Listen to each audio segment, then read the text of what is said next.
potret kehidupan salah seorang sahabat Rasulullah sallallahu alaihi wasallam. Seorang sahabat yang kaya lagi bersyukur, yang qanaah dan sabar. Seorang sahabat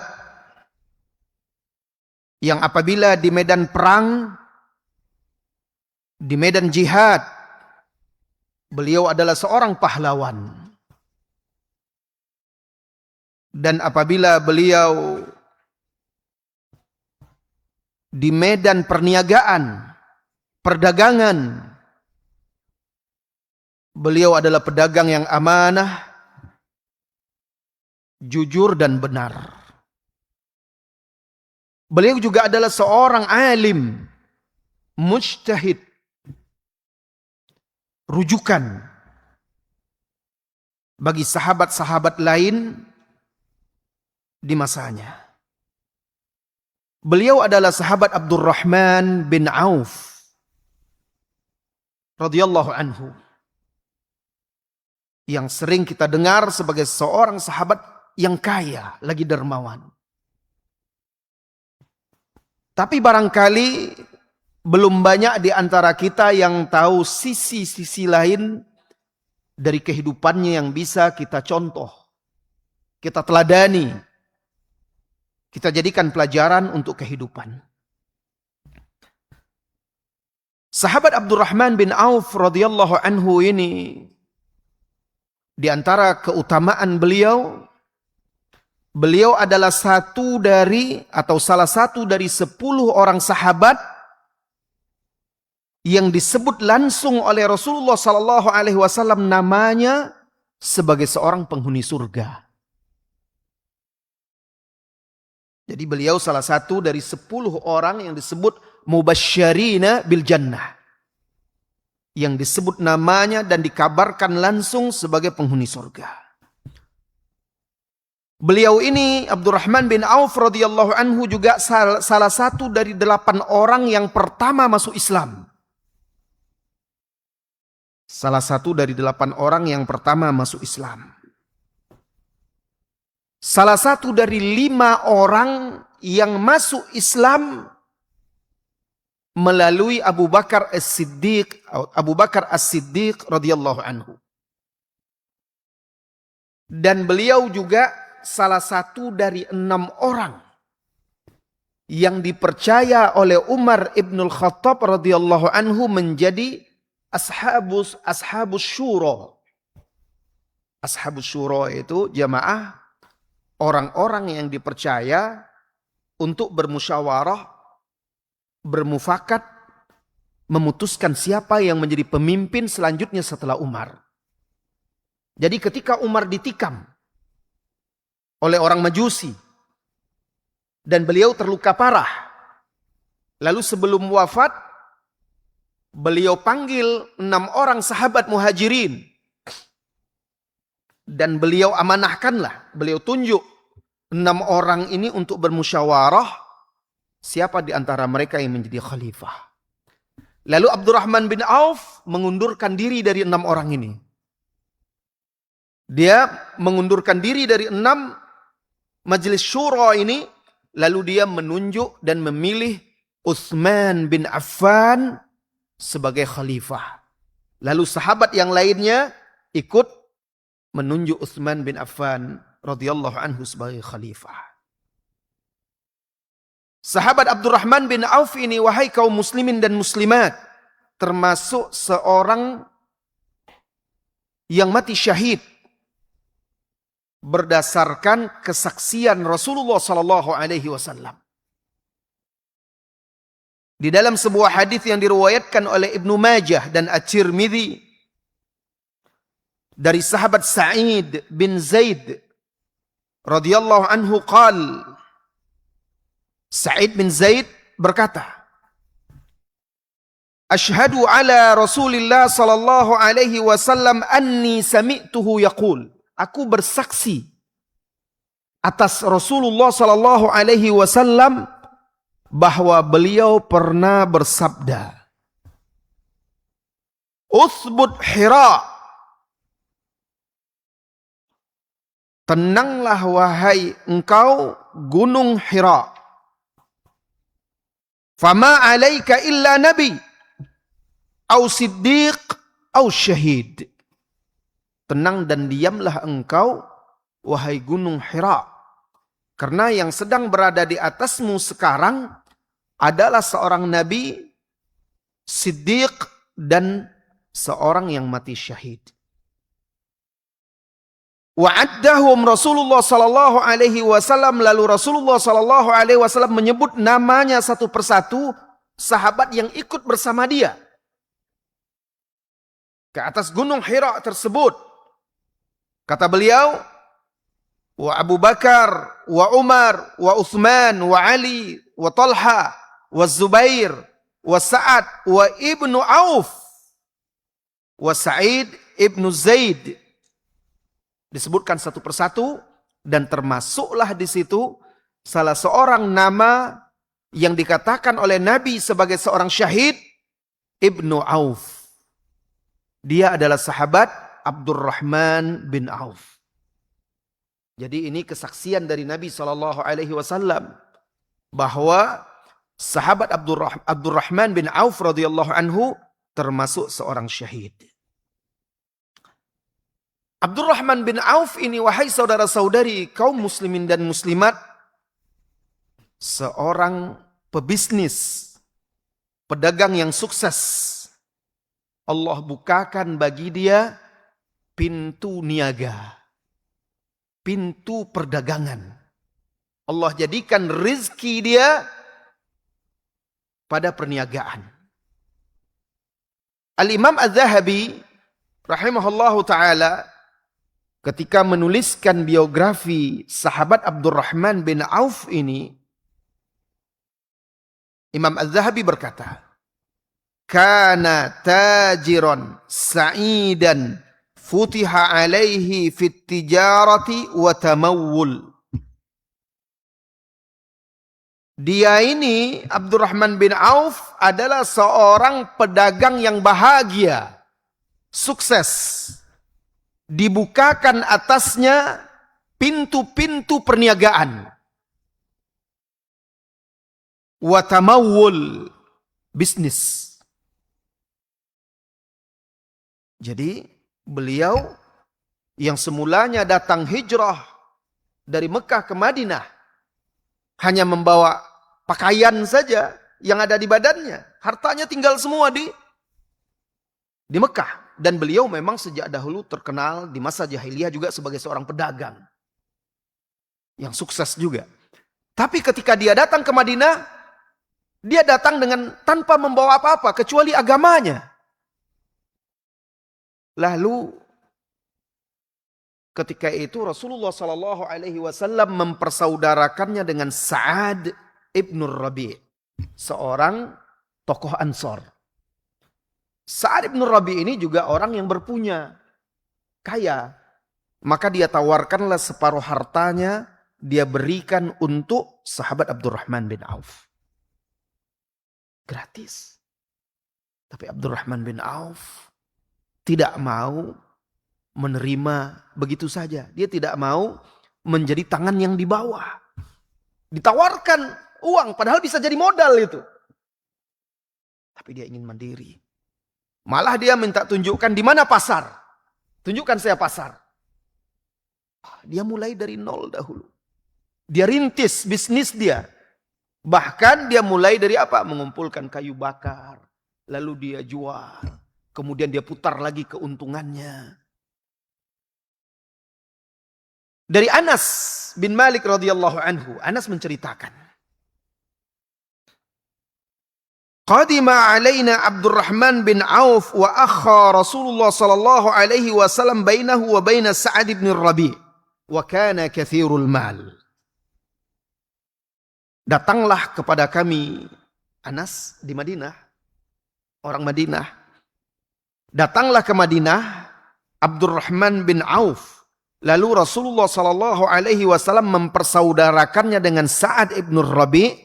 Dan dia ini Sa'ad ibn Rabi' kathirul mal. Kana kathirul mal. Dia ini adalah seorang yang banyak harta, kaya. Faqala Sa'ad berkata, Qad alimatil ansar anni min aktsariha malan. Orang Ansor semuanya tahu aku ini orang yang paling banyak hartanya. Di sini di Madinah.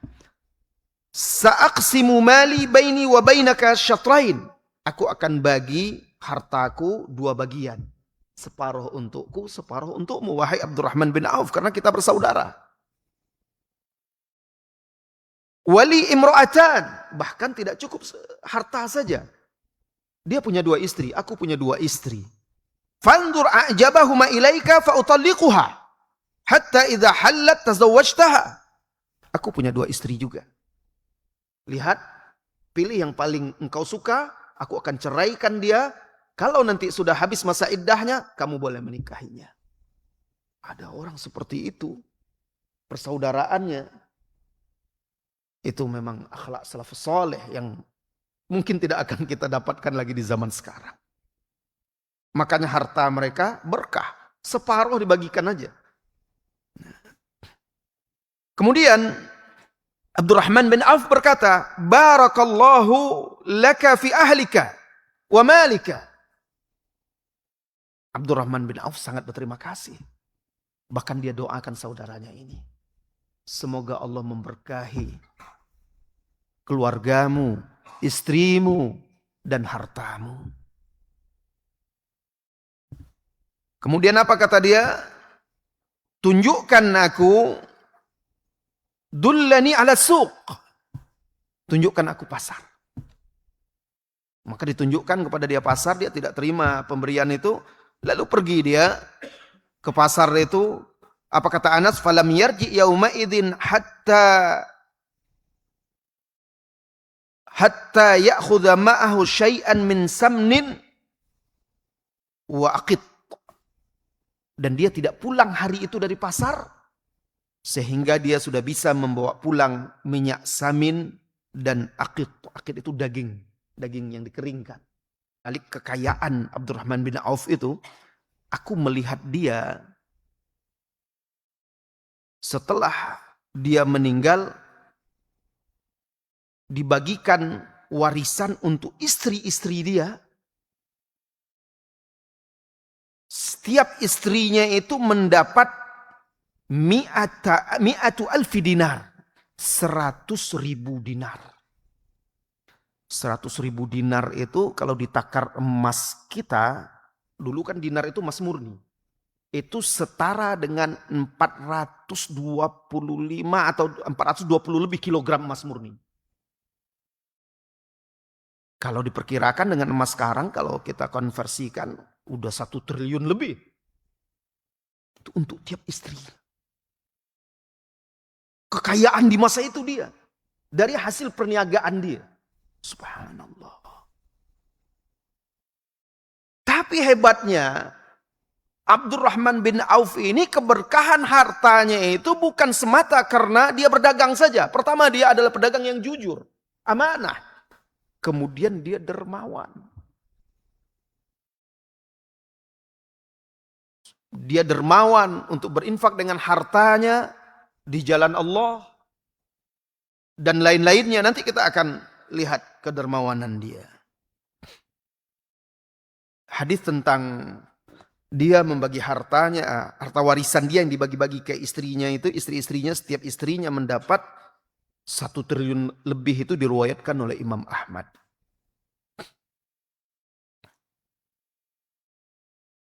Kemudian di antara keutamaan Abdurrahman bin Auf ini bahwa Nabi SAW pernah sholat di belakangnya. Jadi Nabi berimam dengan dia. Waktu itu di sholat subuh di salah satu peperangan. Dan ini salah satu keutamaan. Nabi SAW sholat di belakangnya. Di dalam hadis atau di Imam Az-Zahabi menjelaskan, jadi itu dalam perang Tabuk ya, kisah tersebut. Diriwayatkan oleh Imam Muslim. Nabi SAW sholat di belakangnya waktu sholat subuh. Kata Imam Az-Zahabi, وَهَذِهِ مَنْقَبَةٌ عَظِيمَةٌ. Dan ini adalah keistimewaan yang besar. Ibnu Katsir mengomentari juga, وَهَذِهِ مَنْقَبَةٌ عَظِيمَةٌ لَا تُبَارَى. Ini adalah keistimewaan besar yang didapatnya yang tidak tertandingi. Seorang nabi yang terbaik, pemimpin anak cucu Adam, pemimpin nabi dan rasul, sholat di belakangnya. Tidak ada sahabat yang lain seperti itu. Subhanallah. Kecuali beliau dan juga Abu Bakar. Abu Bakar Rasulullah SAW pernah di belakang dia juga. Waktu Rasulullah SAW sakit, Rasulullah lalu keluar sholat duduk. Tapi waktu itu tidak benar-benar di belakang Abu Bakar. Abu Bakar waktu itu jadi imam. Rasulullah akhirnya ikut di sampingnya dan Abu Bakar mengikuti Rasulullah SAW. Waktu itu Abu Bakar sedang sholat. Rasulullah masuk.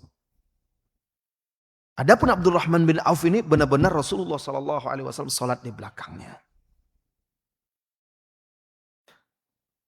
Nabi SAW pernah mendoakan dia, Abdurrahman bin Auf ini, agar Abdurrahman bin Auf ini diberi minum dari mata air salsabila di sorga. Di sorga ada mata air atau sungai yang dinamakan dengan salsabil. Salsabil itu mata air di sorga. Dan Nabi SAW mendoakan beliau Abdurrahman bin Auf agar kelak beliau itu diberi minum dari mata air surga yang bernama salsabil.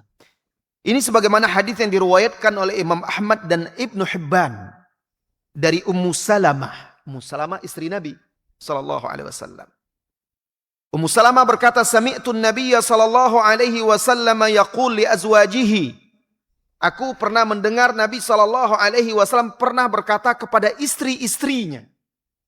Kepada istri-istri Nabi. Innal ladzi yahnu alaikunna ba'di lahuwas sadiqul bar. Sesungguhnya orang yang paling baik kepada kalian sepeninggalku. Orang yang paling peduli. Orang yang paling memperhatikan kalian wahai istri-istriku sepeninggalku adalah orang yang sadiq, yang benar, wal bar, dan orang yang berbakti, orang yang baik. Ini pujian Rasulullah SAW. Setelah mengucapkan itu, Rasulullah SAW pun berkata, Allahumma asqi Abdurrahman ibn Auf min salsabilil jannah.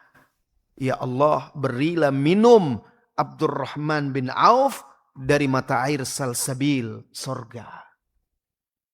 Apa hubungannya antara Abdurrahman bin Auf dan orang yang paling peduli, paling baik, paling memperhatikan istri-istri Nabi? Ternyata dia adalah Abdurrahman bin Auf. Aisyah bercerita, radhiyallahu anha. Rasulullah SAW pernah berkata kepada istri-istrinya, Inna amrakunna mimma yuhimmuni ba'di. Sesungguhnya urusan kalian sepeninggalku itu benar-benar menjadi perhatianku. Jadi Rasulullah memikirkan bagaimana istrinya nanti sepeninggal dia. Nah ini suami yang baik. Dia memikirkan bagaimana kelak istrinya sepeninggal dia. Walan yasbiru alaikunna illa sabirun. Dan tidak akan ada yang sabar terhadap kalian wahai istri-istriku kecuali orang-orang atau sahabat-sahabatku yang sabar.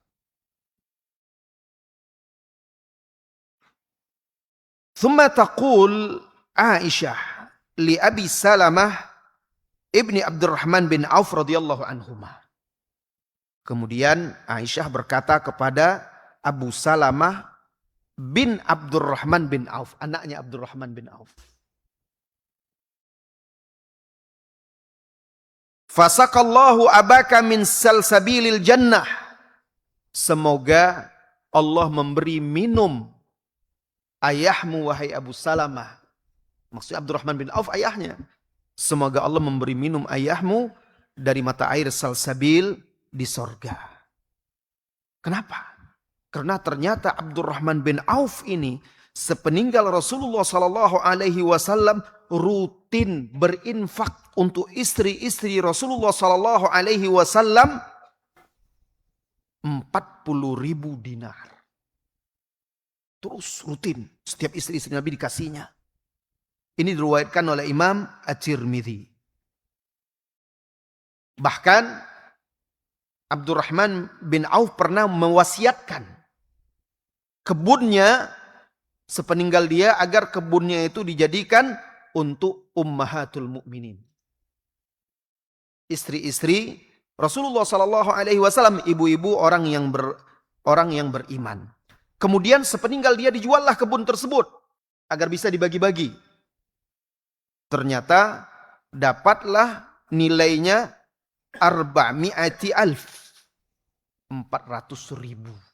dinar. Dan itu dibagi-bagi kepada istri-istri Rasulullah Sallallahu Alaihi Wasallam. Hadis diriwayatkan oleh Al-Imam At-Tirmidzi.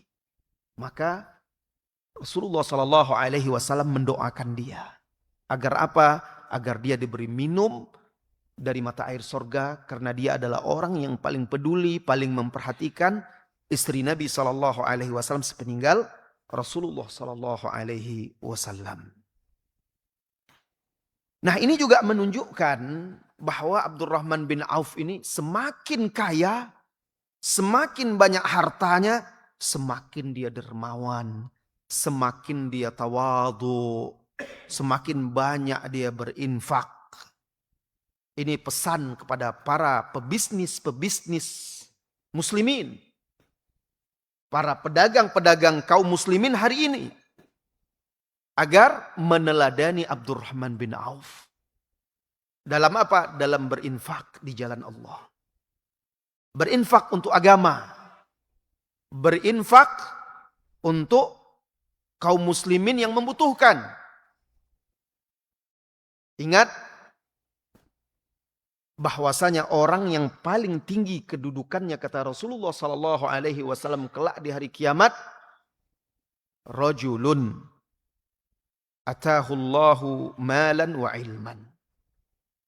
Rajulun atahullahu malan wa ilman, atau razaqahullahu malan wa ilman, seseorang yang Allah anugerahkan kepada dia harta dan ilmu. Dibukakan pintu-pintu rizki, pundi-pundi harta untuk dia, dan dia berilmu. Seperti Abdurrahman bin Auf, dia seorang yang berilmu. Lalu disebutkan oleh Rasulullah Sallallahu Alaihi Wasallam, dia keluarkan faya'rifu haqqallah fi malihi, hak Allah pada hartanya.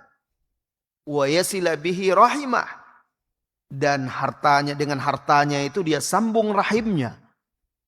Kemudian dia bantu fakir miskin dan seterusnya. Apa kata Nabi? Fahuwa fi a'lal manazil. Maka dia ini berada di kedudukan yang paling tinggi. Nah, jadi ini pesan, risalah dari Abdurrahman bin Auf kepada pedagang, pebisnis kaya yang sukses dari kalangan kaum muslimin, agar meneladaninya dalam kedermawanan, berinfak di jalan Allah. Kata Allah di dalam surah Al-An'am, ulaika alladhina hadallahu fabihudahu muqtadi. Mereka itu adalah orang-orang yang Allah beri petunjuk, maka ikutilah petunjuk-petunjuk mereka itu. Saudara-saudari kaum muslimin dan muslimat. Jadi Abdurrahman bin Auf ini seorang yang kaya. Muncul pertanyaan, apakah seorang muslim itu dituntut untuk menjadi orang yang kaya? Nah, karena ada sebagian orang yang mengatakan bahwa seorang muslim itu harus kaya. Apakah betul seperti itu atau tidak? Tidak.